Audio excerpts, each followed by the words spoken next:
ফেনীতে মুহুরী ও সেলোনিয়া নদীর পানি আগামী ৭২ ঘন্টার মধ্যে কমে যাওয়ার আভাস রয়েছে।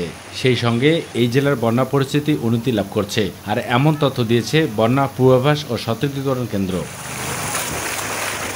বর্তমানে ফেনী জেলার সেলোনিয়া নদীর পানি সমতল বিপদসীমার উপর দিয়ে প্রবাহিত হচ্ছে। আগামী ৭২ ঘন্টার মধ্যে মুহুরী ও সেলোনিয়া নদীর পানি সমতল হ্রাস পেতে পারে এবং বন্যা পরিস্থিতির উন্নতি লাভ করতে পারে। তবে এই অববাহিকায় আগামী ৩ দিন মাঝারি থেকে ভারী বৃষ্টিপাতের আশঙ্কা রয়েছে। আর এদিকে গত ২৪ ঘন্টায় দেশের উপকূলীয় ও উত্তর পূর্বাঞ্চলীয় চট্টগ্রাম, সিলেট, খুলনা ও বরিশাল বিভাগে মাঝারি থেকে ভারী বৃষ্টিপাত হয়েছে। বঙ্গোপসাগরে লঘুচাপ বিরাজমান রয়েছে এবং এর প্রভাবে ৪ বিভাগে আগামী একদিন ভারী বৃষ্টিপাত হতে পারে। পূর্বাভাসে আরও বলা হয়েছে, তিস্তা, ধরলা, দুধকুমার নদীর পানি সমতল বৃদ্ধি পাচ্ছে, তবে পানি বিপদসীমার নিচ দিয়ে প্রবাহিত হচ্ছে।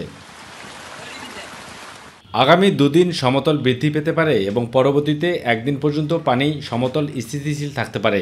আগামী ২৪ ঘন্টায় তিস্তা নদীর পানি বৃদ্ধি পেয়ে সতর্কসীমায় প্রবাহিত হতে পারে এবং রংপুর, নীলফামারী, কুড়িগ্রাম, লালমনিরহাট জেলার নদী সংলগ্ন নিম্নাঞ্চল সাময়িকভাবে প্লাবিত হতে পারে।